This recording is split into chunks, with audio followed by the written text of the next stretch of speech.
Atlantis. For many millennia, the legend of this forgotten world has haunted the dreams of mankind. But what of the reality behind all the stories told by philosophers? What if Atlantis was never really a myth? It all began one morning in April 1937. I was on board the celebrated Hindenburg, the biggest airship of the famous Zeppelin line. I was on the way home to the US from a conference in Germany on the future of aeronautics. As I was contemplating from the gondola the vast sea of clouds, I couldn't resist a certain pride, since I was one of the engineers who brought this giant of the sky to life. 2 days out of port, the Hindenburg slowed to a brusque halt.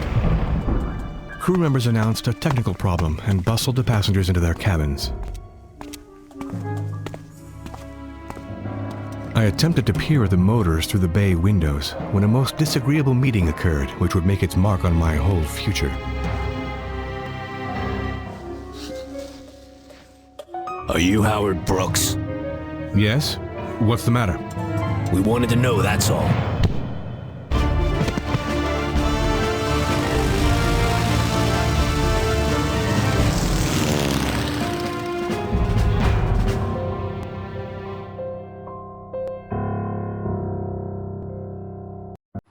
All right, comrades, we're here. The final stretch. Atlantis 5. What's it called? Atlantis, the secret case or the secret file or something? I don't remember. I'll probably say it again later, or it'll be in the title. So this one starts off in the 1920s, 30s area. The main character guy, which I can't remember his name right now, he is on the Hindenburg traveling from Germany to New York, and he was an engineer on the Hindenburg, so he's very proud of it and he's enjoying himself. And then something happens, and the crew is like, all right, everybody go back to your cabins and shut the doors. We'll deal with like the turbulence or something in a minute. And as the main character is like staring lovingly out the window still, a couple of goons come up, and they're like, hey, you're so-and-so, right? And he's like, yeah, what can I do for you? And they like club him up the back of the head. And then... And then they, when you wake up, or the main character wakes up, no one's around, right? Everyone's like locked in their cabins, and the crew's all taking care of whatever they got to take care of. So we wander around, we pick up some miscellaneous items that are going to be useful here for a puzzle in a minute.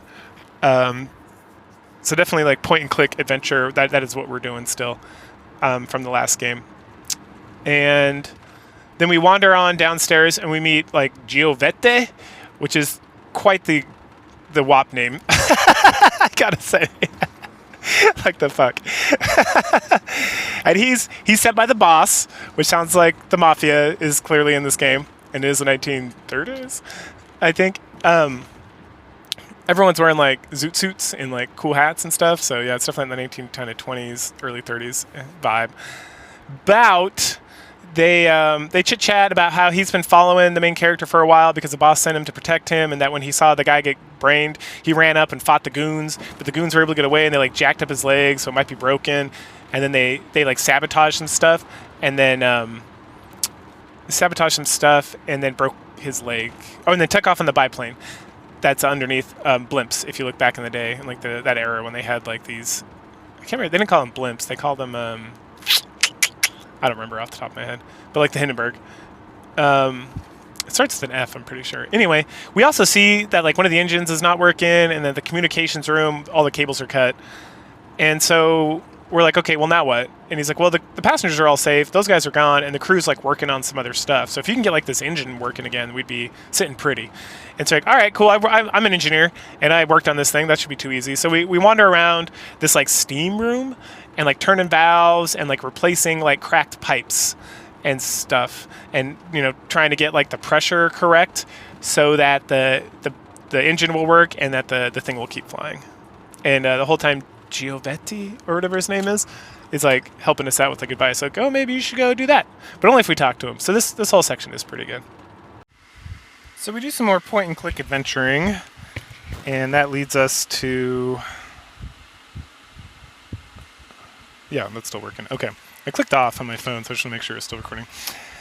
We do some more point-and-click adventuring around this area, which leads us to taking Gassardi's, whatever his name is, belt, and we fixed the engine. Hooray! So now what? So now we need to contact, or we need to get the information that Garcetti's boss was sending him, but to do that we have to fix the Talox machine, which is back in the radio room, and it's like a printer thing that releases like Morse code kind of thing. I don't know. Maybe it was a real thing. I'm not sure. But to do that, we have to disassemble like a phone that's in one of the hallways, and then we go down back into the radio room, and we're able to fix that, get the message, take it to Garcetti. He says, all right, so my boss is waiting on the 14th floor of the Empire State Building, so the Hindenburg's going to literally just fly to the Empire State Building, and we'll go. Hooray! We get the rest of that through cutscene. So good, we saved the Hindenburg, and everything's doing great. So now we're on the top floor, I'm assuming, of the Empire State Building, and there's this real douchebag, Elmer. He's the red bellhop, which is important because there's a green bellhop later. And he's kind of a doofus, and we end up finding in his mailbox this letter about how if he fucks up again, he's fired, and that he has to do everything exactly by like code or whatever.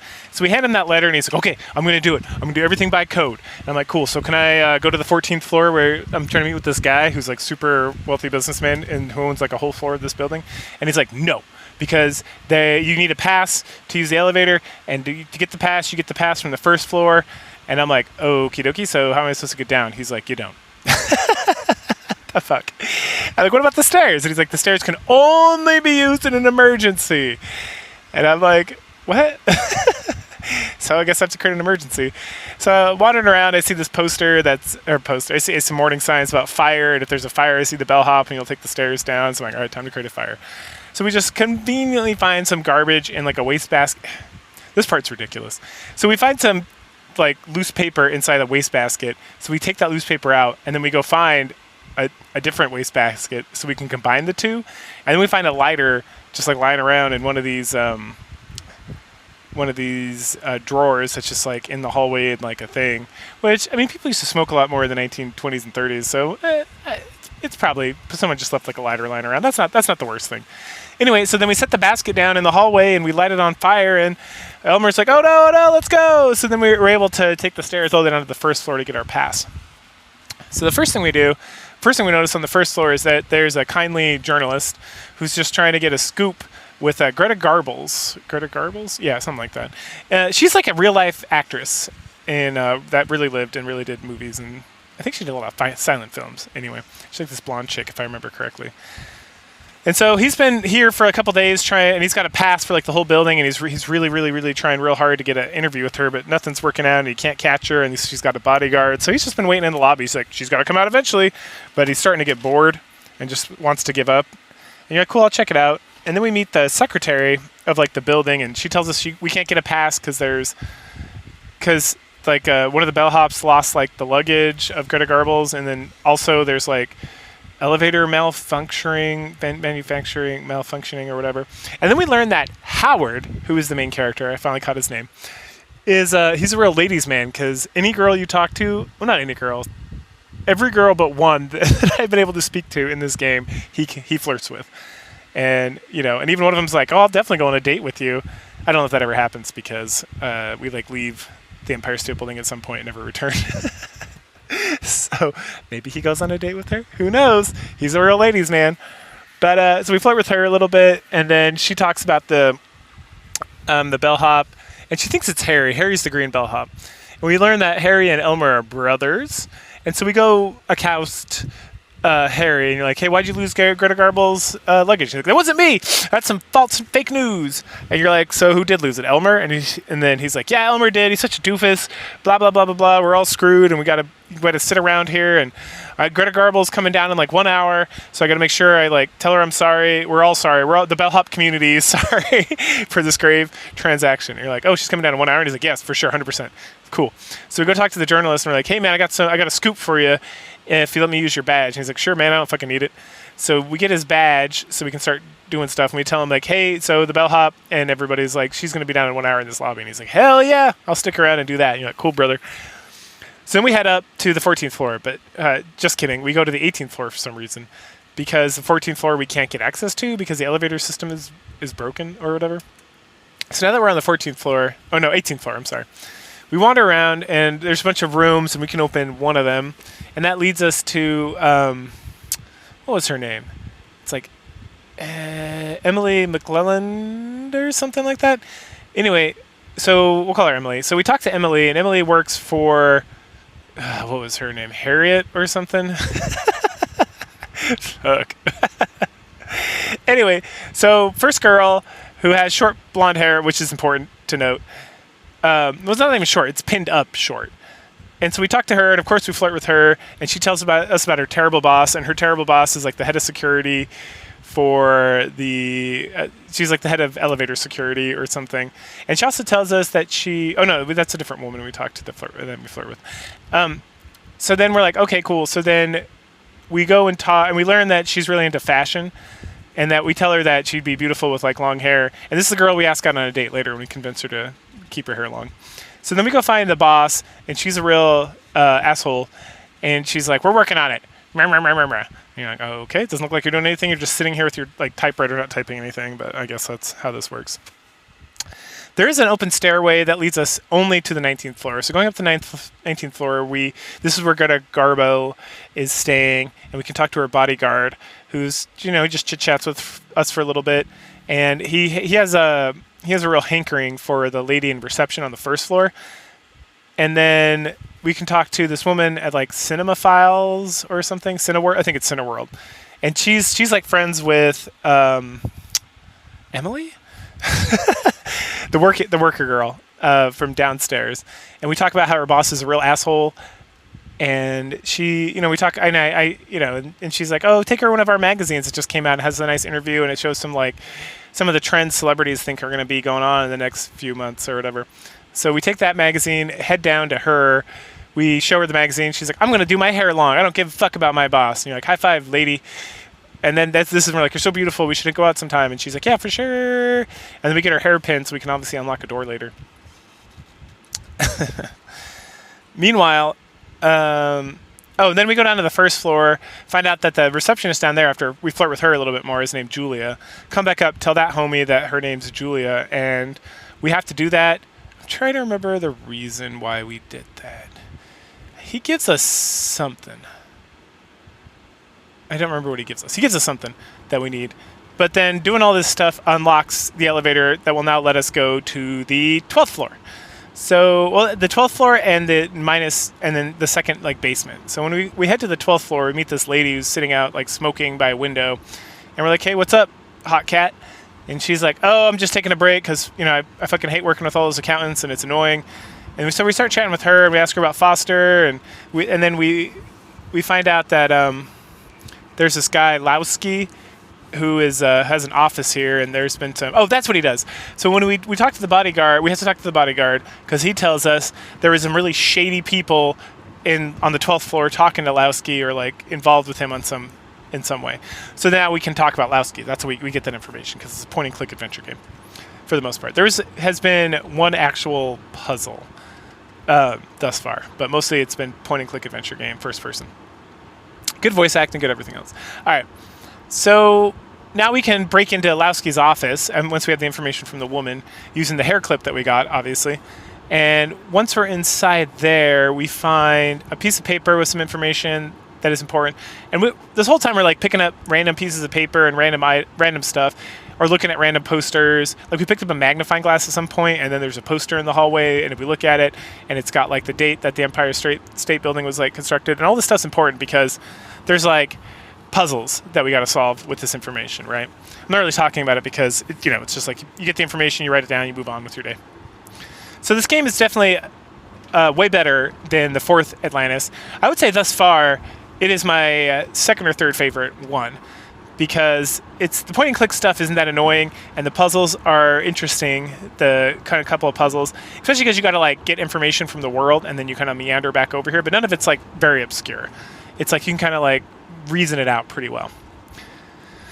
All right, so then there's a safe here, and this is the first what I would consider actually an adventure game puzzle. If you're playing Seventh Guest, that is a adventure game. That is an adventure puzzle game. It's not a point and click game.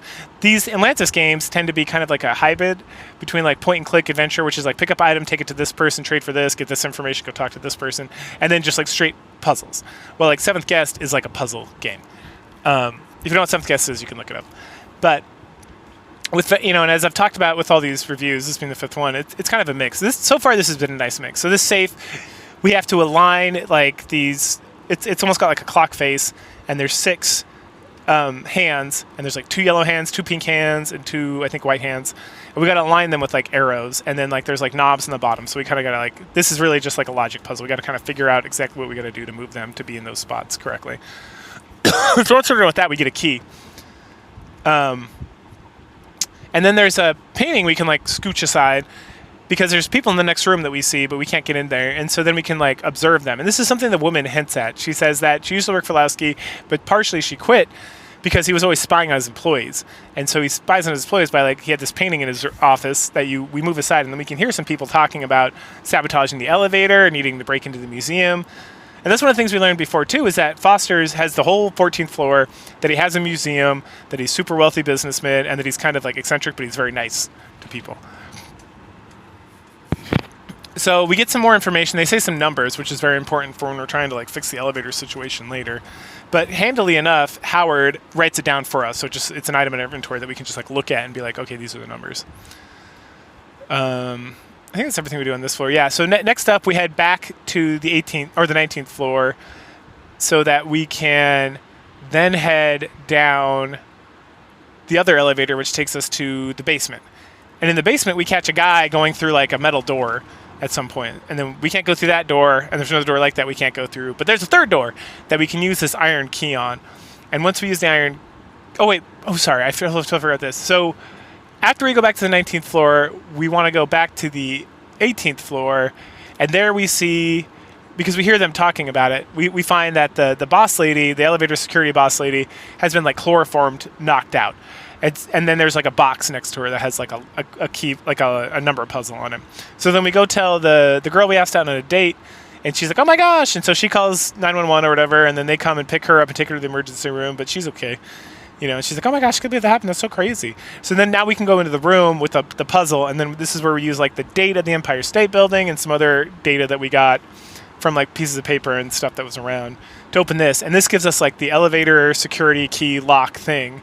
So then now when we go to the basement and we open up this other door with the metal key,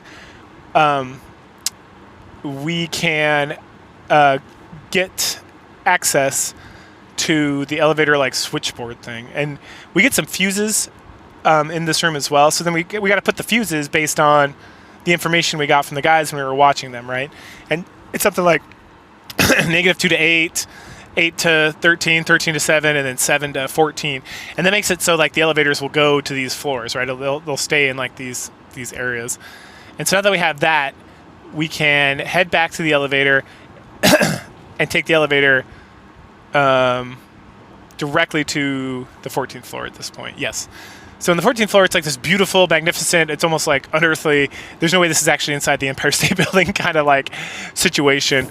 We walk down this long, like crystallized hall looking thing, and it's like, it's not that it's like unearthly or magical or anything, it's just like, this is so fucking fancy.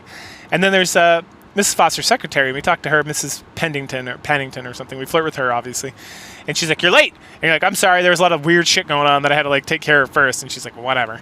And so then she's like, come talk to me when you're done with him. And so we go in to talk to him, and he's sitting at this huge desk, and he's got this crazy like chess set looking thing in front of him. And you're like, hey, I'm sorry I'm late, I'm here. He's like, oh, no big deal. Hey, look, I love Oriental games.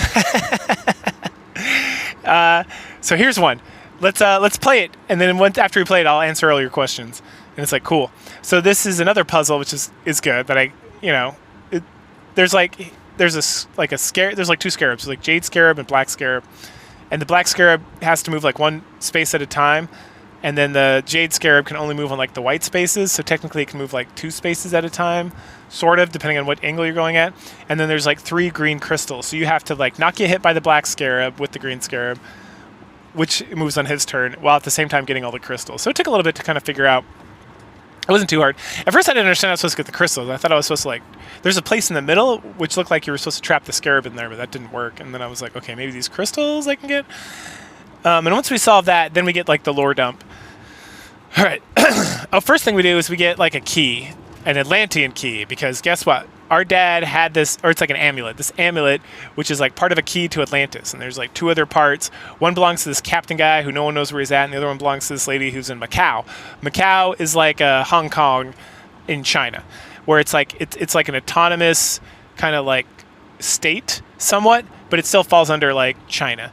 And this is like, again, this in the 1920s, 30s. I don't know. This probably would have been just part of China or like its own separate thing. I'd have to look it up. But in modern day, there's like Hong Kong, Macau, and I think Singapore is its own country. So there's Macau and on Hong Kong that are like part of China, but they're like kind of left alone to do their own thing for the most part. Except when like a couple years ago with the whole Hong Kong rebellion thing with China, that kind of like fizzled out. All right, so now, okay, so our dad, and there's a lot of talk. Foster talks a lot about my heritage, the reason my dad had this, yada yada yada, ancestry. He also explains to me. He talks about like the captain who has the one piece.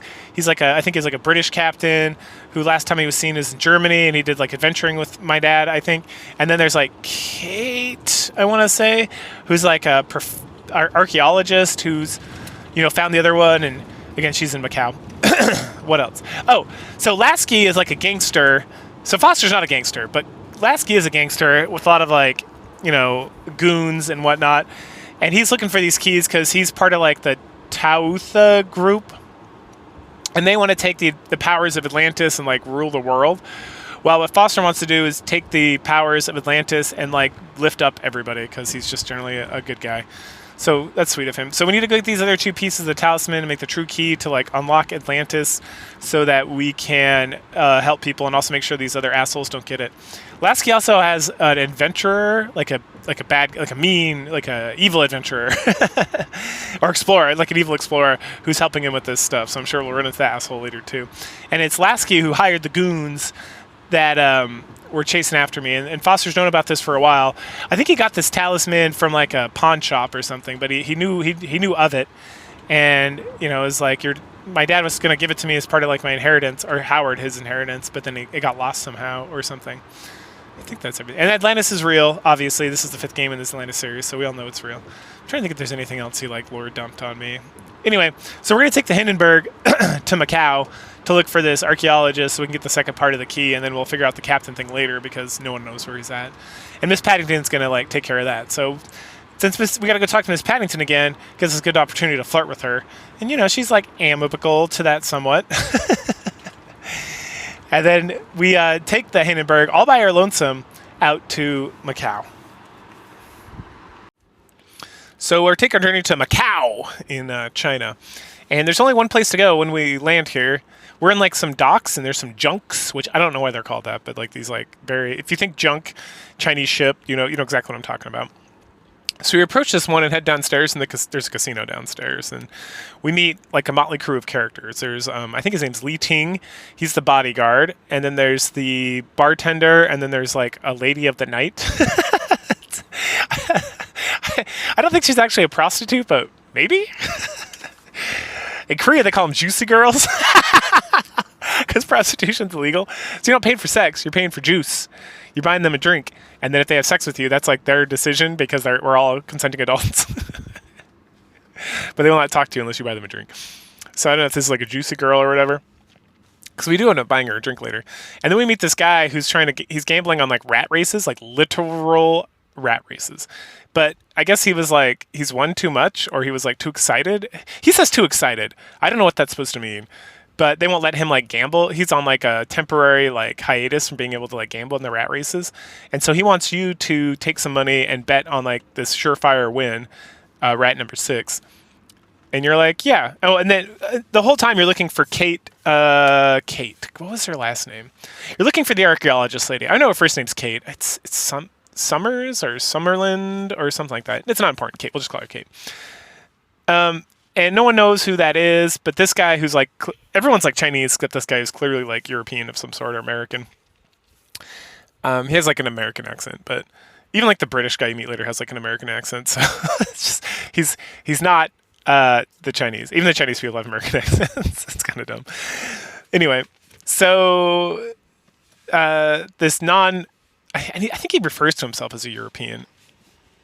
Anyway, so this non-Chinese guy, he's like, take this money and go, and then I won't talk to you until I do this bet because he's addicted to gambling. And Howard is like, yeah, bro, whatevs.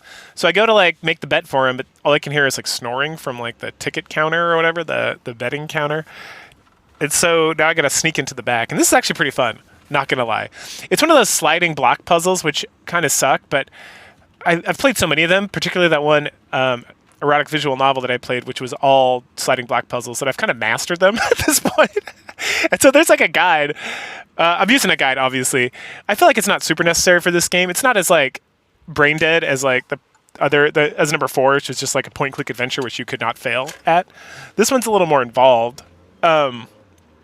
Because it's got these cool puzzles, and then it's got point and click adventure stuff. I'm actually liking this game a lot, to be completely honest.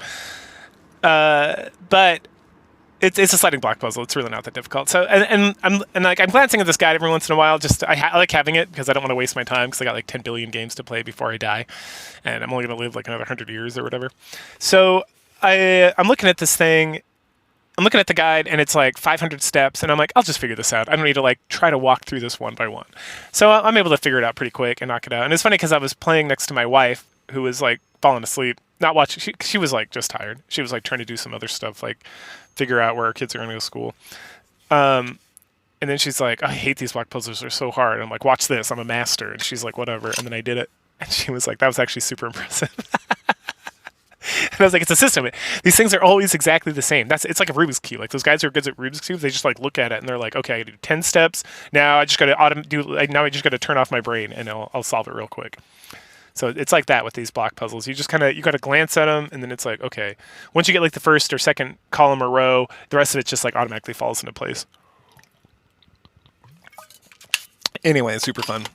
The best part about this puzzle, though, is every now and then Lee Ting, the bouncer, you'll get like a little video, and he's like, dun dun dun, and the music will change, and you have to like walk away, like, I'm not doing anything, I'm trying to sneak into this back area.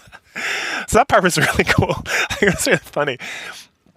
Again, my wife was kind of watching me play as she was like trying to force herself to get up and go to bed, and she kept laughing whenever that happened. She's like, "This is so ridiculous." And I'm like, "It is ridiculous, but it's great." Sorry, I'm driving, and there's this van next to me that is, this person's clearly retarded because they have a bunch of Taylor Swift and Disney stuff on the back of their car. To like either of those things that much, you have to be mentally handicapped. Okay, so we finally get through the door, and then we wake up the sleeping guy. We make the bet, and he's like, "Hey, you can't be back here," and you're like, "Hey, you can't be asleep on the job," and he's like, "All right, how about we both shut the fuck up? I'll take your bet," and you're like, "High five." And so then we go out, and the guy won, and he gives us like a little chump change, and he tells us about Ishtar. He's like, "I don't know about this Kate something, but I do know Ishtar, and she usually shows up around this time to gamble as well." So let's hear in a second. And Ishtar is supposed to be the smoking hot babe with like a big rack of tits and blonde hair, and she's got this like sexy dress on. But like the models in this game aren't the best, so her face kind of looks jacked up. But I get what they're going for, so I'm trying to suspend disbelief a little bit and just be like, all right, she's supposed to be super hot. Got it. Every time we talk to her, because even like Howard's like, woo, look at this fine piece of ass. And so we chit chat with her, and she's like, "Well, I can tell you about Kate. We're super best friends." And in my head, I'm like, this is Kate. This is fucking Kate. It's obvious. It's super obvious. But whatever. She wants to play this fucking game. She's like, "I'm very bad at gambling, but I know how to like work the system." Wink, wink. And then she tells us about this generator in the back, and she's like, "If only the lights went off, I for sure would know that I could win this rat race and make a bunch of money." And you're like, "All right, you want me to cheat for you? Fair enough." And so we go talk to the bartender, and he tells us about the generator that's like right behind him, and he also tells us that he's in love with this like juicy girl. And so we talk to her, and she wants to take us back to bang because apparently Howard's also very attractive. Which makes sense because every girl I flirted with is like, "Oh, Mr. Howard." And he's not bad looking, you know, for like the models. It's like, all right, he clearly looks less jacked up than a lot of these guys, so that's fine. Anyway, and so we finally like we buy her a drink, and then we talk to her about distracting this guy, and then we'll give her some money. So we give her some money, and then we buy like a bottle, and then we just sit there and wait. It was very odd because I'm like. Because, you know, she's like, "I'll help you. Just buy like a bottle of whatever, gin or something." And so I buy it, and he pulls it out and puts it on the counter, and I can't interact with that. I can't talk to him. I can't talk to her, but I can like move around. And so I'm like, she said she was going to take care of this. but nothing's happening. Do I have to click on something? And I was like turning around, trying to like figure out like where I should go, if I should do, is there something else I need to do? And then after like a minute, there's just a video just played that was him falling asleep. And I was like, oh, okay. Well, that was, I don't know why I had to wait. They weren't even doing anything. It's like they were interacting. That seemed wholly unnecessary. Like I didn't have to do anything to trigger this, but whatever. So then I can go behind him, and there's a panel that leads to the generator. I click that generator off, and then I want to hide, obviously, because there's a spot to hide. And after a little bit of time, not like less than the time it took this guy to fall asleep, Li Ting wanders in, I'm assuming, and turns the generator back on. And then I come out, and Ishtar, quote unquote, is like, I did it, I won. And also, if you haven't figured it out by yet, I'm Kate. I was like, thank you for pointing it. Thanks, Captain Obvious. And she has a talisman, and she knows, we talk about that. We talked about Foster and all that jazz. And she says she needs base relief, which is like this part of this stone thing she's trying to discover, which is going to like answer questions about Atlantis or something. But the person who has it, or she suspects that it's going to be at this poker game, the super secret poker game, that you have to have a ton of money to even be invited, and you have to talk to Li Ting, and then you like need a password, and then you can go to this thing, the super secret, and that she's positive that someone there will have the base relief just because of thoughts and prayers, I guess, because I'll get to that in a minute. So, okay, cool. So that's the next step. So she hands us like the wad of cash she won. We go talk to Li Ting. He's like, you have enough money to go to the poker game, but you need the password. And I'm like, okay. And then we get some options to say things, and none of those things. He's just like, no, that's not the password. You know what you're talking about. So the password, we have to go back into the back room. The guy's sleeping again. But then we find the sheet that gives us like the password hint. And then it's like spring is tiger, then it's like a day of the week, and then it's like a moon cycle. And then right next to the guy, or right next to his desk, is like this calendar. And so it's like, okay, well, obviously we got to match this up. The problem is, it doesn't match. So this part was super frustrating, because I'm like, okay, so April's tiger, it says, I think it was like, day number 10 is like April 10th, and then there's like, it looks like a full moon, or it actually looked like a new moon because it was like a black moon looking thing. And the guy doesn't say it, but Howard, when he sees the calendar, he's like, oh, it's April 10th 1937 or whatever it is. I'm like, okay, cool. So then you look at the piece of paper, and it says Tiger Spring, so you choose Tiger, and then it says like new moon, 2 pairs, full moon, 4 of a kind, and then the last thing is like day 10 is ace. And it's like, okay, that's too easy. So then I go to Li Ting, and I do like tiger, 2 of a kind, or sorry, 2 pairs. Well, I did 4 of a kind first, because it was like a new moon, I think, is what it would look like. And then the ace, and he's like, wrong. That's not the right password. I'll give you one more chance. And I was like, the fuck? So I'm like, oh, okay. Well, maybe it's supposed to be a new moon. And so I did that one, and he's like, you have failed. And then the game, like, you go to, like, game over screen. And I was like, the fuck? And then for some reason, it was not letting me, like, click back to the start so I could, like, load the game and do it again. So I had to shut the whole fucking thing down. And I don't know what the fuck that was about. That's, like, maybe my resolution's not matching up, so there's, like, an X or like a return, like a back button that I'm just not seeing on the screen, which doesn't make sense because I can see everything else. And then later on, I got like the game over screen, and I was just like clicking around randomly, and it just went back to the start screen to like load. And I was like, what the fuck? Anyway, so it took me forever, because then I was like, okay. So then I went around and talked. I was like, do I have to activate something? So I walked around and talked to everybody, and then I tried again, and then I started like save scumming, where I'd like, he gives you 2 chances, so I save, and then I try. Like, and the tiger doesn't look like a tiger. The tiger has spots, so it's not even a tiger. It's like a fucking cheetah. Anyway, so I was like, is it a dragon? Is it like, I don't understand what I'm not understanding here to make this work. And eventually, I started just randomly choosing things. Like, I was just like, all right, well, let's just randomly go through this fucking thing. And so I'll just do every combination until I get this right. We're gonna what do you do? What's that thing with hacking? You like brute force. I'm just gonna brute force my way through this fucking puzzle, because the answer, what I'm looking at, is not matching what this guy's telling me at all. And there's, 4 times 3 or whatever, 4 times 4 times 4. So eventually we'll get there. There's like, god damn it, like 24 options. So it's not going to take forever, right? Or wait, 4 times 4 times 4 is like 16 times 4 is some bullshit. 4, 2. So it's like 60. There's 60 some odd fucking 72. I think it's 72. 72 options. So we'll get there eventually. So I'm like, we'll just start with Tiger because that's got to be what it is. There's no other possible conceivable thing that this could be. But maybe there is. So we start with Tiger, and I just start going through them all. And eventually it was like Tiger, 2 of a kind, which was like Crescent Moon, which that thing didn't look like a fucking Crescent Moon at all. But whatever. And then I think the Ace was the right one or something. I don't know. It was so weird. I was just like, what the fuck? Anyway, so we finally got it after spending like half an hour trying to brute force this thing. And then he gives us the key to like raise the sail on the top of the deck so that we can get into the poker game. So then we talk to Kate again, and she's like, awesome, let's go do it. So we go up, and it's pretty simple. It's like you have 3 wheels. You just got to turn one like left 3 ways, one right 2 ways. I don't remember. It's something like that. And then it lifts the sail so we can go to the poker game. And then this poker game, it seems kind of random, but it was not. So I saved before I started. And then it's like, okay, well, you have to go all in on certain matches, and then other matches you can just like be like, I don't give a fuck.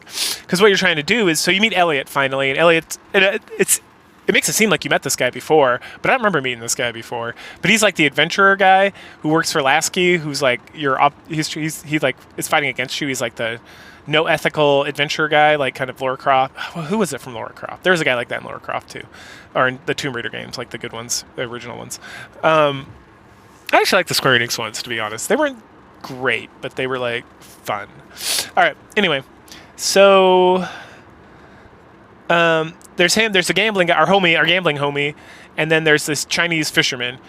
And so guess what? He has the base relief because he found it in his net.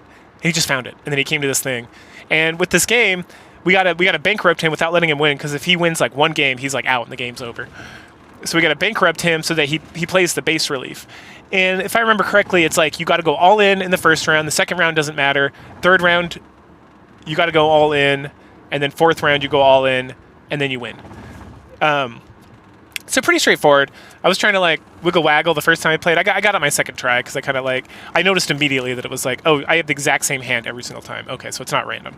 So I just got to like, actually I think it took me 3 tries. Because the first time then I got to the part where I let the fish, I think I let the fish, I let the fisherman win a game the first time. Second time I ran out of money because I was betting too hard. I was going too hard in. Even when I was like winning, I just ran out of my money, so I couldn't keep betting. So then I lost. And then third time I was like, all right, so we're going to go like easy in, because it doesn't matter how much money you have. You just got to bankrupt the fisherman and then get it. So he pulls out the base relief. We win that with like 4 kings. You cannot lose that as long as you bet for it, which is nice. It's not like super complicated. This was less of a puzzle than more of just kind of like a, yeah, this was much less of a puzzle than like the last 2 puzzles, which are pretty good. It's just like a trial and error situation. But then, so we get the base relief, and Kate's super excited, but then Elliot like puts a knife to her throat and is like, give it to me or I'll kill her. So Howard gives her the base relief, and he's like, adios, bitches, and he runs off. And then your fisherman homie is like, damn, that was messed up. And then the gambling homie is like, go get her, man. And you're like, all right, I'm going to go. So then we run out to the only place we can go, which is like the Hindenburg, and then we see Captain, I can't remember his last name. I'll bring it up when I see him in the next portion. But he's like, hey, I got the talisman. Yep, I'm here to help.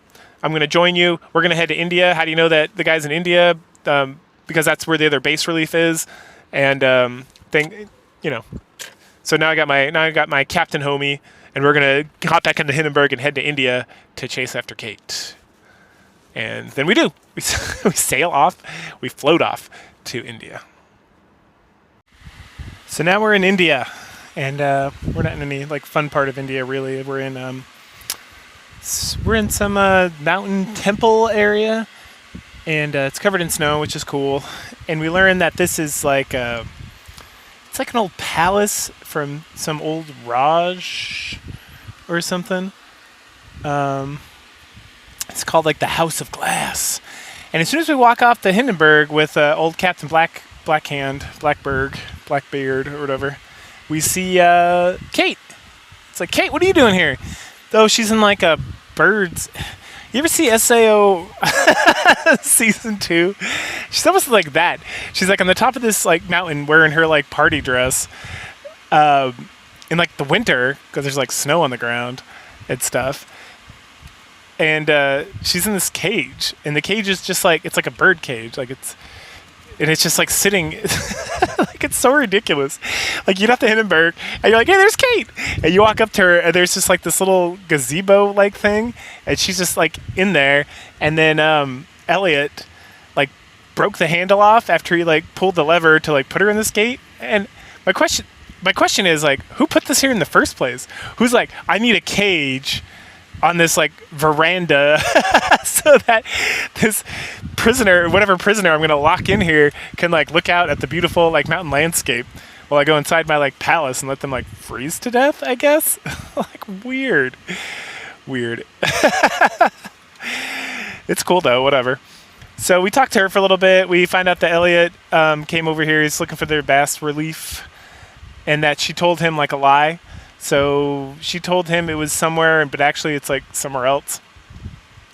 Which I was having a hard time following that, because then we go inside, like the only place we can go, which is this like house of glass, which is this like beautiful kind of like palace with these like sitting areas and like this giant room, and there's like a big table and like some bookcases. And then you go up to like the second floor, which is like a loft second floor, and there's this big door, and then we click on it. It's like the door's locked. Elliot and his cronies must be in there. And I'm like, well, if they're in there, like we're all here in the same place. Like, whatever. And then, you know, Kate's like, I don't know if I trust this like Captain Blackguard guy or whatever. And I'm like, he's standing right here. She actually discusses a little bit more later on when I come back by myself, but we'll get to that. All right, so then, okay, cool. Thanks, Kate, for all that information and stuff. So we head inside to find the bas relief. And as soon as we walk inside, there's, like I said, there's like bookcases on both sides. So we go to one of the bookcases, and then Captain Blackguard is like, cool, I'm just going to hang out here and read. And you're like, cool, I guess. In this bookcase that we leave him at, we find a couple like puzzle solutions. There's this one with elephants on it, and it has like left, right arrows, which is important later on. And then we also get this book about gems. And the book talks about how there's like rubies, emeralds, and sapphires, and other stones that are like guide the light. And guide the light, and that's how we like find the something. So it's clearly like, okay, to find the bas relief in this area, we need to find these gems first, and then find these gems, and then we can use them somewhere. So, I forgot to mention, as we're leaving China, before we walk down and see Kate, we're in the Hindenburg, and there's a couple important things we get in the Hindenburg. We get some paper, some like a pencil, and a knife.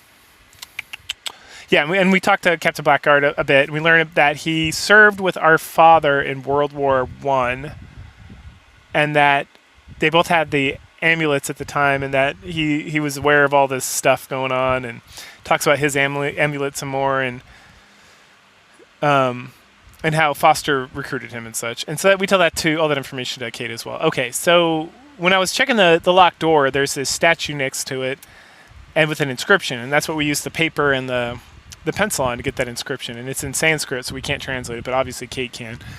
So, but before we go back to her, I start just like wandering around this area, and I find the ruby in this like Shiva statue. So what you got to do? You have like what was it? It was like 4 by 10 or something. You have these gems, and when it's that whole thing where you push one, and all of them next to it also get pushed in, and you got to get them all pushed in. So that just took a little bit of finagling, and then we can grab the ruby. And then later on, we find this somewhere else in the same giant room. We find a chest with the Shiva statue, and so we just got to match that Shiva to the Shiva that we just did the ruby puzzle with. And when that opens up, we get the emerald. And then I was a little confused. I was wandering around. There was like this elephant holding something, and I thought it was like gem related, so I kept trying to push the gems in there. But later on, I was like, oh, I have a knife. Maybe I need to use that. And so I did, and I got like a pearl, which is important for later. And then once we start getting the gems, we talked to Captain Blackguard, and he's like, oh, I served here in India during the war, and I had a Raj friend who taught me all about the gems. So let me give them to me, and I will show them to me, and I will tell you what their thing is. And so we like show them like the ruby's power, and the green is like earth or something, obviously. And then blue is wisdom, and then the pearl is to like shine the light or something, and then once we get all the emeralds, I haven't got the sapphire yet. That's right. So to get the sapphire, I take the Sanskrit stuff up to Kate, and then we have some like more conversation about her concerns about Captain Blackguard. I'm like, I don't know, man. I don't know what else to do. He's sort of with my dad, so I kind of trust him. And she's like, well, okay, I'm with you, so whatever. And you're like, can you translate this? And she's like, yeah. So she translates it, and it's some bullshit about like, to shine the light, you must go to like the seventh of the wisdom, something bullshit, and then bring the light and follow the crystal, something. And like, cool story. So then we go back to one of the bookcases, the one that's not by Captain Blackguard, and first of all, we find the Kama Sutra, which Howard is like overtly pleased with himself providing this book. Now, if you don't know what the Kama Sutra is, it's a book of sex positions, written by for like I don't know what the purpose of it was, but it's a book of sex positions. And it's referred. It used to be referred to a lot in like 90s and 80s stuff, because that's like when it really became like a thing over here. Like people are like, what is this? And like, oh, it's a sex book from like India from like 2,000 years ago. That's awesome. And it was like hilarious, and it's in like every like funny movie, or like it came up a lot. So this is definitely like a dated reference. I don't think I've heard any reference. Not that I follow a lot of like modern media. I in fact follow virtually none. But yeah, I think the last thing I watched was like either Castlevania, I think was the last thing I watched. Maybe season 2 of The Witcher. That was so bad that I was like, and we're done. No, I think I watched some Marvel stuff. I did watch some Marvel stuff. Okay. That's the most recent stuff. Like the Thor Love and Thunder, I think might have been the most recent thing I've seen. That's not like anime. Anyway. And then later on when we talked to Kate, like a teenage boy who's like overtly giddy with himself, Howard brings up the Kama Sutra again, which was kind of delightful. It's like this scamp, this fucking 30-year-old man talking about the Kama Sutra with like his girlfriend. I found this book. It was like that. It's like, the fuck, dude. Anyway, in the same bookcase as the Kama Sutra, I went way off course. If we do like the 7th book from like the left side on the top shelf, we find a book with the sapphire. So now we got So now we take all the gems. After we take all the gems to Captain Blackbeard, he's like, "Oh, I have another gem. It's called the Moonstone. Here you go," which is important because that's actually what we need, not the pearl. The pearl we need like later. So this part was a little tricky. I was trying to figure out like, okay, now what to do with these things, and I noticed that one of the there's these like 3. What do you call them? Not statues per se. Like there's these 3 things sticking in like columns sticking out of the ground that have like they're covered in ivy. And I was like, this is another point where I was like, I can like click on them, so clearly there's something I have to be able to do. And then I was like, at some point I'm like, oh right, I have a knife. So I try using the knife on them and it clears them all up. And then you got to put them in the right order. So I was very confused by this, and I was like just kind of randomly doing it, and I was like, because I was just looking at like the statues that are on top of these columns and trying to like oh, this one's a bull, maybe that's power, and that was right. And then the other 2 I was like confused with because I thought one of them was like a Mesopotamian, like Marduk or Mamluk or whatever his name is, like a Mesopotamian god for wisdom, and I clearly don't understand Sumerian religions. Because I was wrong. Because then, so you put the red one down, and there's on one of these, the one with like that has bulls. You put the ruby down, and there's like a pillar of light coming from somewhere, like the sky, and probably from just like outside, and it's daytime. And so you use the ruby. Oh, did you use the ruby first? Hold on, no. I used the ruby, and then I saw like light shoot out of it, and then I thought that was right.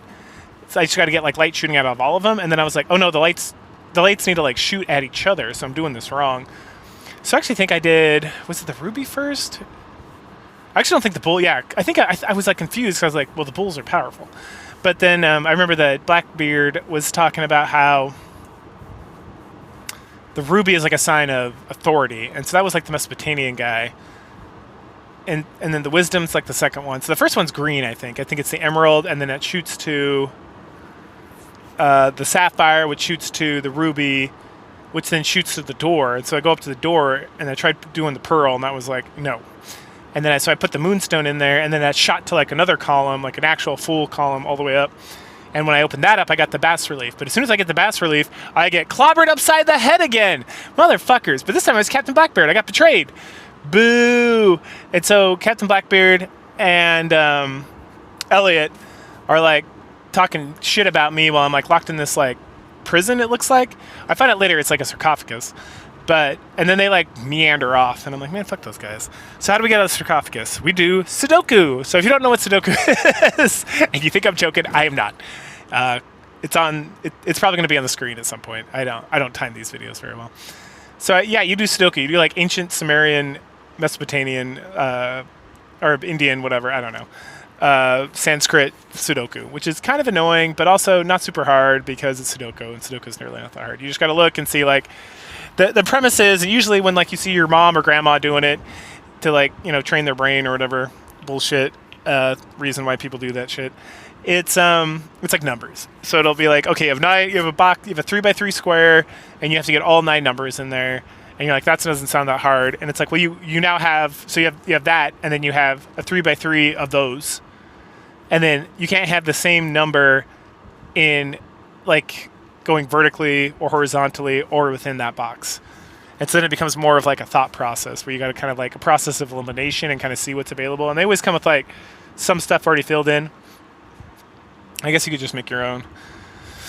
Because it's essentially like infinite number, I would assume. You might be able to like write yourself into a corner, but I don't know. Anyway, so the most annoying part about this is this: you have to click through like all 9 figurines continuously. But you know, it gives you a couple columns. Yeah, it gives you a couple columns and rows that are like almost they're like virtually filled out. So you just have to like kind of finish that up, and then I started working through the rest of it, and then it becomes pretty like straightforward. Like, and I'm just like, you know, what is it? Fortune favors the bold. I don't sit there and think too hard about it. Like if I just like take a gander, and it looks good, like there's nothing like interfering with it, then I'll like keep moving on my way. And sometimes that screws you over, but this time my brash notions of how things should be worked out pretty well. I think I had to change 1 or 2, but I'm at the end because I was like, well, this isn't working. Why not? But it was pretty straightforward. It just took a minute because you have to keep pressing on stuff. So once you get that, you open the sarcophagus up, and so I got a warning that my gas is low. That's fine. I'm going to get gas right now. Okay. So, and then we step out and we see the bas relief is all put together. There's a locked door, and we're in that room we couldn't get into before. So we grab the trident from the statue of, I don't know, Ishtar, or somebody's statue, and we head back to see Kate, and we're like, hey, what's up, girl? She's like, let me out of here. So then we use the trident where the broken lever was, and opens it up, and then we have like a chit chat, and she's like, oh yeah, you have to use 2 people for that bas relief, that makes sense because there's like both sections of the bas relief in this chamber, and then behind it there was like a thing you could like step on. So someone's going to step on that, and the other person's got to like press the bas relief in like the correct order, which is the order we got from the book with the elephants. So you know, we chit chat about that, and we chit chat about all our sad stuff, being betrayed and whatnot. Excuse me. And then we head back to the room of. She calls it the room of hope. Cool. So then we just do what the elephants told us to do, and it's like left, right, left, or something. It's pretty straightforward. And then opens up another chamber, and we head in there, and we're in this like beautiful cavern with this mural on the wall, and she's like, look at this mural. And so we do, and then she gives us like this whole long story, and there's like the myth. Oh, it's like it's Noah's Ark. We're looking for Noah's Ark because Noah's Ark is actually an ark from Atlantis when it was like sunk by the volcanoes. And there's like a legend. The legend is like when all 3 descendants of like the Atlantis get together and are led by like a blind old man, the dragon will like show them the way to do something. And so that's what we got to do. We got to go to Mount Ararat, where the Noah's Ark supposedly is, and we got to like figure some stuff out. And so we have a nice little conversation about that and all this business, and then we head out, get back on the Hindenburg, and it's time to head to This is India. So to Mesopotamia. So we land on the mountain, and it looks like a kind of deserty mountain. And we walk away from the Hindenburg and immediately find a gentleman who Howard tries to speak to, who doesn't speak the same language. But luckily for us, Miss Sullivan, Kate, can speak their language, so she does. So from then on out, no more bullshit. We just talk to everybody like normal. But I like that the game took a little bit of time to justify the fact that we are traveling all over the world and that we can still communicate with everybody, especially in the, like, it's one thing to be like at this casino in Macau where they are trying to rip off foreigners that everyone speaks English. That's fine. But it's another thing when we're in this like remote mountain village that hasn't seen like an English speaking person in their entire existence, and that we can just like mosey on over here and be like, "What's up, homies?" And they're like, "What up, grr?" So you got to use the theater of your mind to imagine that every conversation you're having is like some bizarre dance between you, Kate, and that individual translating back and forth.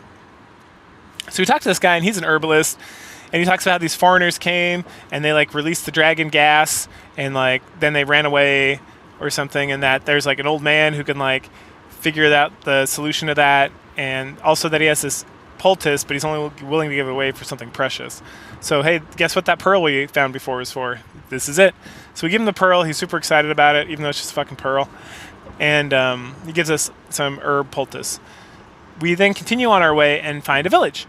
So I see the village, and I'm like, it seems like a lot of stuff. I'm going to keep going. So we pass like some beehives, and then we get up to the top where there's the temple. And we go in the temple, and there's like this relief, or this, not a relief, there's this fresco of some sort of creature. I find out later it's supposed to be a dragon. And we'll deal with this later. Then I go out and look around some more, and then finally I head back to the village, and I find this little girl who's trapped in a box. So then I have to continue on my way and find a bucket and an iron pole from this broken down wagon. We come back, we free the girl. She's super excited. She talks about how her uncle is a stone cutter. And but she hasn't seen him in a while. Like when all the men got driven off by the foreigners, he like disappeared too. So she hopes he comes back someday. We get like a gas tank or something here as well. Then we continue on to find another woman, and we talk to her about how the foreigners and like released the dragon and the curse, and everyone like ran off or is locked inside their houses hiding, and how that's very disappointing for everyone. And she's super upset, and we're like, we're sorry, that's not us. They're a bunch of assholes. And then we start talking to her some more, and we kind of like warm her up a bit, and she's like baking bread because she's got to bake bread for her family. And then she talks about how her honey bread is like the best bread that anyone's ever had under any circumstance, and that there's like an old blind man that like lives out in the wilderness, and that when he smells the bread, he comes in to eat it and like hangs out and tells prophecies or some bullshit. So we're like, oh, can we get some of that bread? And she's like, well, I'm out of honey, so if you can give me some honey, you can do it. And then she gives us some matches, or essentially there's matches lying on the ground, and she's like, you can take those matches. So we have matches, and then we have like this gas sprayer thing that we can use to like get the bees out of the way. But we keep looking around. We find a locked door. That's clearly the stonemason's home. But we're able to, get this like grater off the wall, like so we can see how many squares a block is, so we can figure out how big we need to cut the blocks. It's like an ancient form of measuring tape. And then we also find a building with some other kind of tools. And then there's Captain Blackwood, and he's like rolling back and forth talking about the war because he's gone crazy because like the mystical gas that was released by like the dragon, which was in the prophecy. It's like the dragon's going to release gas that's going to make people go mad or whatever. So he's gone mad, and the other guy, Elliot, clearly like noped out on him. So we're like, oh, he's kind of an asshole, but we feel bad because this is like no way to be for anybody. So we'll have to figure that out. But first, let's go get some bread. So we head up to the honeycombs. Or the beehives, and we spray some gas, get rid of the bees that are flying around, and then we have to go through 3 levels of puzzle. And the puzzles are all pretty straightforward. I've seen these kind of puzzles before. I don't know what you could possibly call them, but it's where you have like the first puzzle is the easiest, and it just kind of it's the same puzzle. It just kind of gets a little bit more complicated. So the first puzzle is you got 3 yellow bees on one side, or 3 rows of yellow bees on one side, 3 rows of orange bees on the other side, and like 1 space in the middle between them. And you got to get all the bees on the left to the right side and all the bees on the right to the left side.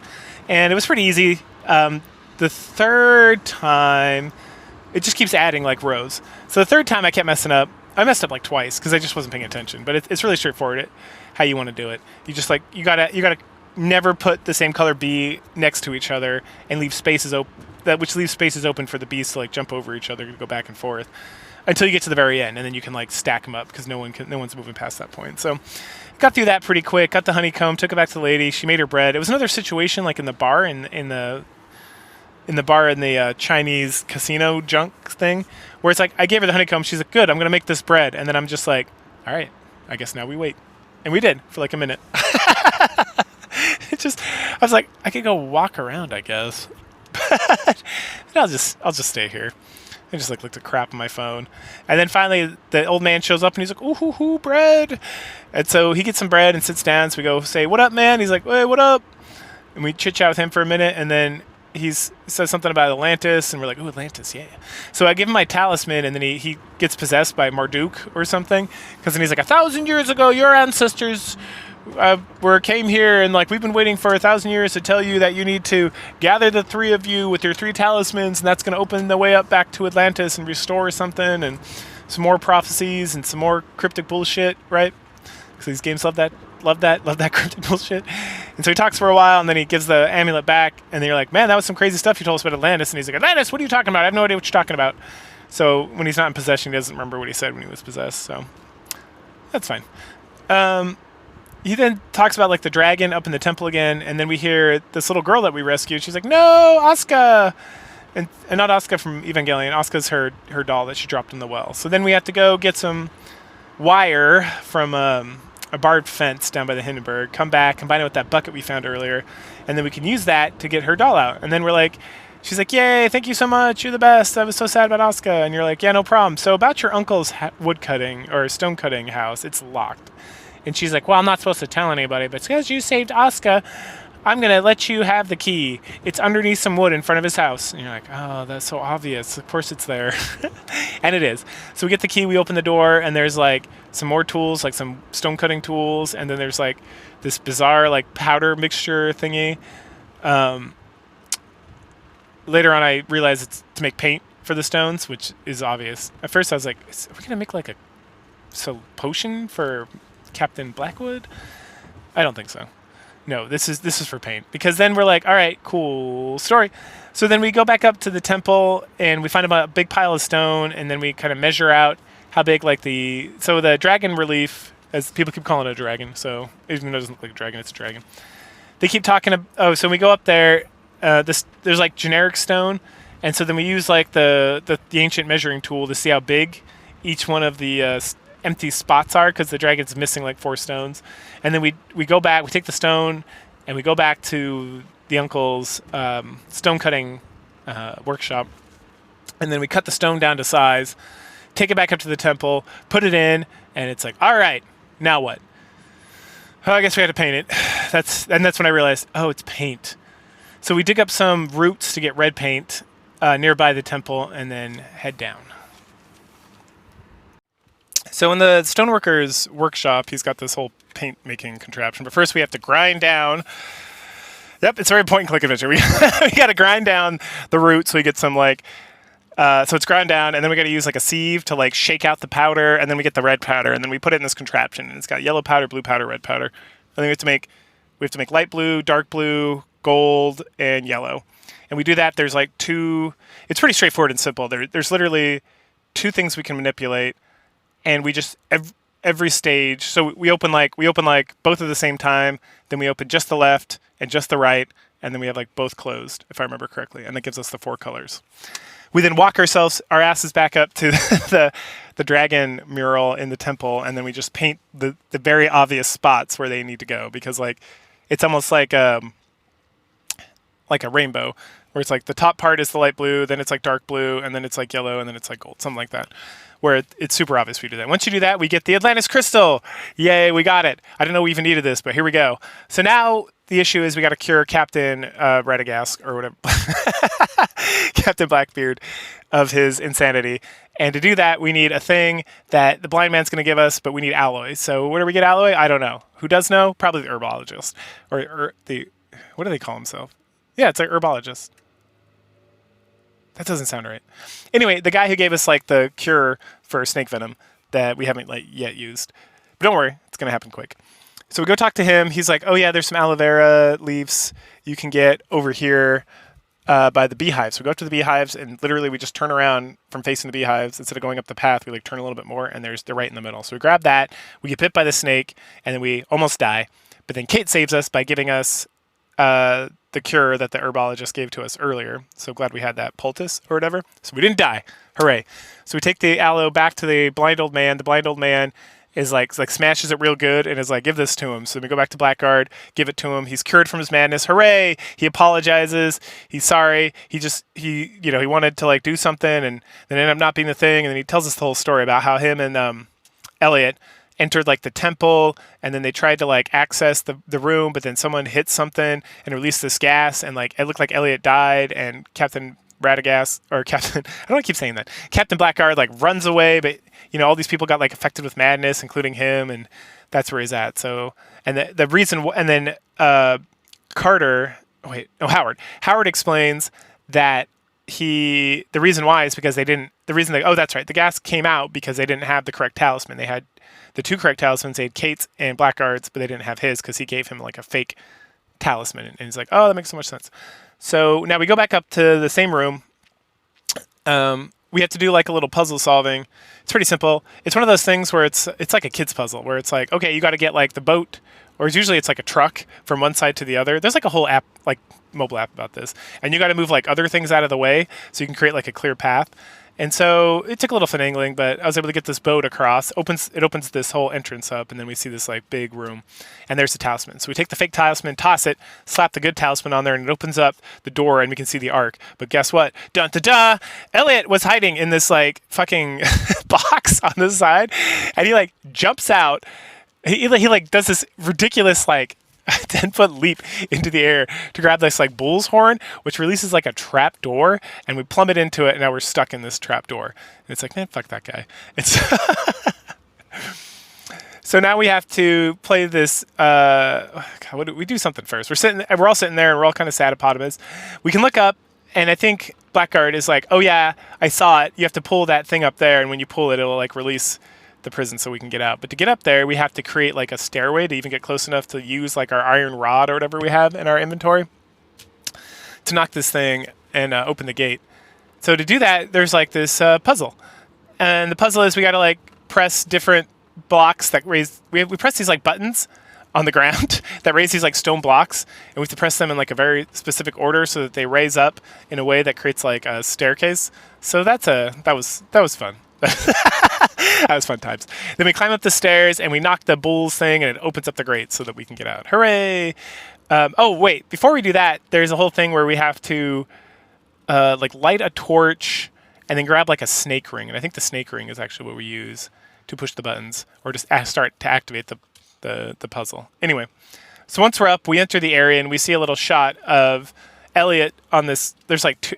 It almost like there were two boats, but he's at like a command console, and he's looking very nefarious, and he's trying to mess around with it. But he obviously doesn't have the crystal, the Atlantis crystal like we do, so he's kind of fucked, it seems. Although he might have his own Atlantis crystal. I don't know. I'm confused because it made it seem like it was a big deal that I had this, and the only people who could have the Atlantis crystal are like the chosen descendants, which are like the three of us. Anyway, so we head to like the other ark, and when we get on there, we find this map thing, and we throw the Atlantis thing in there, and we get like a map of the world, and then we start playing this like. It's not even like Connect 4. It's like this kind of like Go game or something.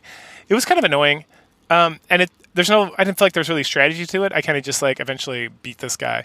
But it was doing that thing again where if you lose, you lose. And then for some reason, one time when I get to like the game over screen, I could like click back and just go back to like the previous like thing to try again.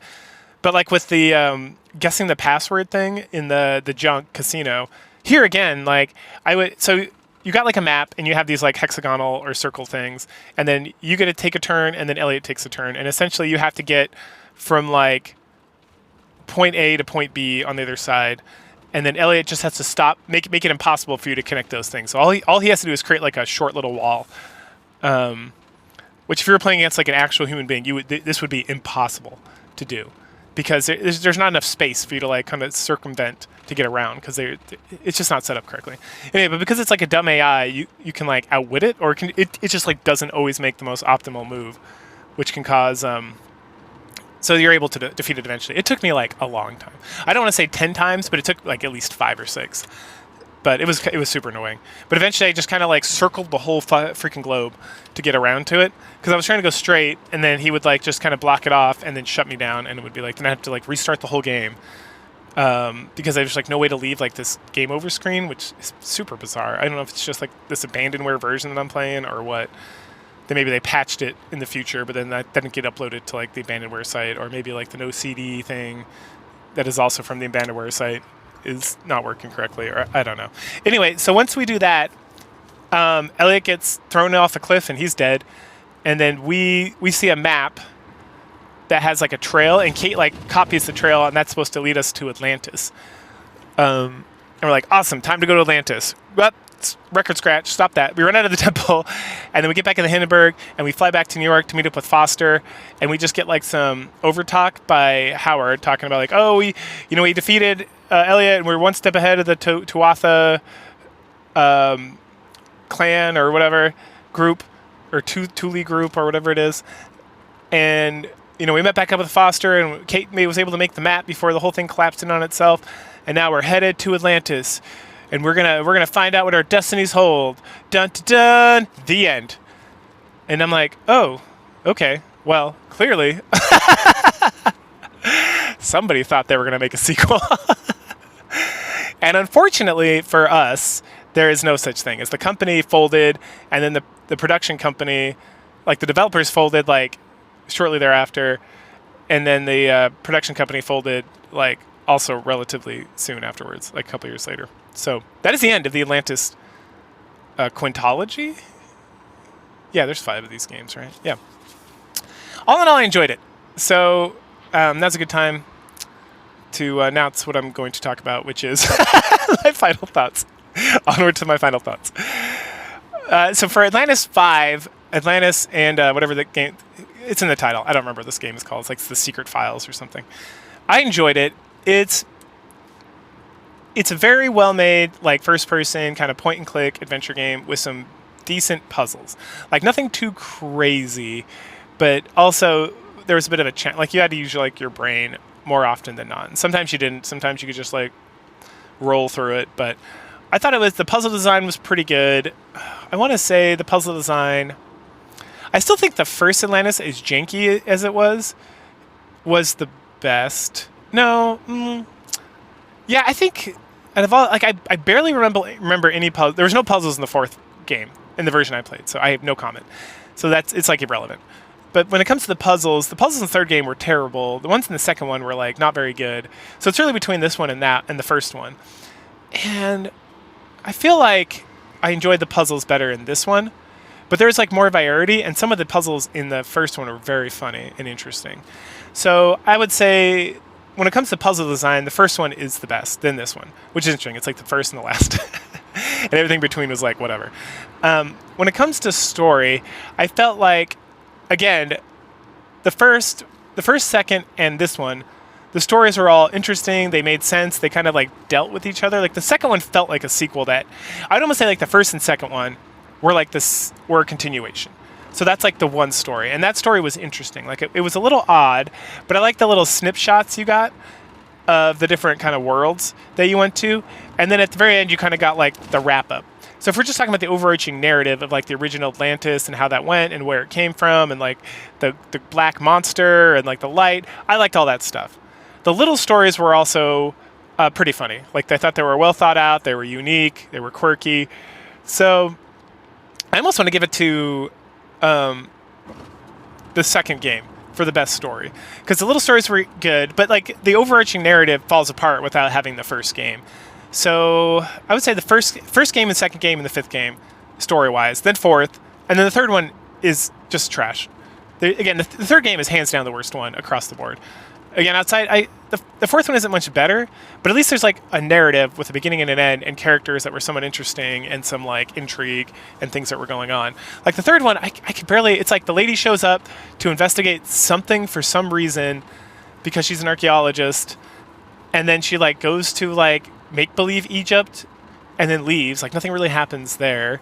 And then she meets this guy who's a crystal skull, and then she goes back in time to like for reasons to like learn more about the dolphin like multiple times, and then she gets to and then it's just like, you are the one who's going to spread democracy throughout the world, and then the game like ends without her doing anything besides talking to like the guy from the very beginning, and it's just like, what the hell, like nothing happened. Like I guess you're gonna spread ascendancy. I don't know. That thing was a hot mess. And the fourth one is goofy as shit. And it wasn't as goofy as the first one because the first one's like at least like a cohesive narrative that was kind of funny and made sense. The fourth one's just kind of goofy, and it seems to like start and you get introduced to characters, and those characters almost immediately become completely irrelevant, and it like flies by, but like nothing that happens like matters more than like in the instant that it actually happens. Well, the fifth one, from start to finish, it was well crafted and interesting. The first one, same thing. It's like you show up, there's like stuff going on, you start investigating, all the characters make sense. Like, it's goofy, everyone's shaking their head like a crazy person, but everything you do makes sense, and everything that happens, and then like there's like a romance, which like is cute and kind of and definitely like, you know, it's a little contrived, but it makes sense. So like, the first one, just based on those things, and then, you know, we're talking about graphics. Clearly, the fifth one's the best. Then I'd almost say the second one is better than the fourth or the third. I mean, the third one has some shots that are more decent, but the fourth one has nice like stuff going on. Like, there's like a difference of stuff that was interesting. Well, the third one's just like, it's a lot of caves and shit. And okay. And the fourth one, again, it's like you're in the jungle a lot, like this like bizarre jungle area, and then you're in like a couple other places, and that's it. Like, it really wasn't that interesting. The first one had a lot of like biomes, and then like the Atlantis was interesting, and it felt like an actual place where people might actually live. So yeah, so when it comes to the fifth game, I enjoyed it. I would have honestly been excited to play a second one, except for the fact I knew there was not a sequel. So when it ended, I was like, well, fuck that. It's like it's like these visual novels you play, that I talk about on my BitChute account, that like you play them and you're like, oh, this is really interesting, I wonder where it's going to go, and it's like, nope, nowhere, it's not going anywhere, they abandoned it, it's gone forever. That's how I feel. It's like, well, I can always imagine what it would be like, but I'm not that vested in this story. It was like interesting enough to see where like they were going to take it, but nothing about it was like, this spoke to my soul that I need to like be sad. It's like, oh, well, that's too bad. Moving on. So yeah, that's Atlantis. I would say if you just want some janky, fun, like first-person adventure gaming, just play 1 and 2, and then be done with your day. Like, it wraps up. There's no need to continue after that point. Like, everything, the rest of these games could have been completely, like, that's the thing. Like, the fifth game has, besides being called Atlantis and being made by like the same people who made the first ones, and like, there's virtually, I can't think of a single thing that like, yep, this is Atlantis, it got destroyed in a volcano. Like, cool. So the fifth game, and also like the fourth game ties more into it. The fourth game actually ties more into the first two than the third one does. The third game is like the third game's the worst. Do not play. There's no reason to play the third one unless you just like really want to be like me and play it just to kind of see it for yourself. But the third one is highly not recommended. The fourth one's also like a pretty good, like, you can skip it. There's nothing going on here. Now, granted, again, I played with this version from GOG that had no puzzles, so maybe the puzzles like sell it, and maybe there's some more interaction. It seemed like from the guide I was using that there was more interactions, but I don't know. The fifth one's good on its own. Just it doesn't go anywhere is the problem. There's no sequel. It doesn't wrap up in like a nice tale. But the puzzles are fun. The character interactions are fun. It's like interesting to play. It's got nice like biomes for you to like wander around in and do puzzle solving and stuff. So I'd say if you like this kind of like myth style adventure gaming or like Seventh Guest kind of stuff, the fifth one's definitely worth playing. Just you're not playing like a sequel to 1 and 2 to anything. It's just like it's a separate game that's just like Atlantis: The Lost Tales. And you can literally, even if you're against like pirating, which, you know, you do you can get it from an abandonware site for free. So it costs you nothing if you're interested in like myth style like adventure games. You can literally just download it for free. It's like less than a gig, and it was pretty good. It was a pretty enjoyable use of time. Now, Atlantis 1 and 2, if you really want like to enjoy the franchise, which again, it's pretty funny. If you like these kind of games, I would say playing 1 and 2 is worth your time.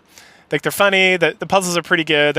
There's like a couple puzzles that were kind of like fuck you puzzles, but most of the time you're just getting like a pretty interesting like take on the Atlantis thing and the story, and like it's a nice little wrap up of the whole thing, and it goes in some interesting directions. So I enjoyed it. But yeah, that's Atlantis. we're done with this for now. But yeah, I enjoyed it generally. And would recommend the first, second, and the fifth one, the Lost Tales. Or not Lost Tales is the first one, the Secret Files or whatever. Cool. Catch y'all later. But the quest for Atlantis wasn't over yet. Thanks to the map Kate drew, we had a new lead. Tracing the incomplete lines of the route to Atlantis, Foster had recognized in them an ancient symbol that figured clearly in one of the books in his collection. As we readied ourselves to follow this new lead, I was thinking of my father. Could he still be alive? The heritage he left me was like a cry from the distant depths of time. It was in these ancient secrets that the road to Atlantis would be revealed. The adventure had only just begun.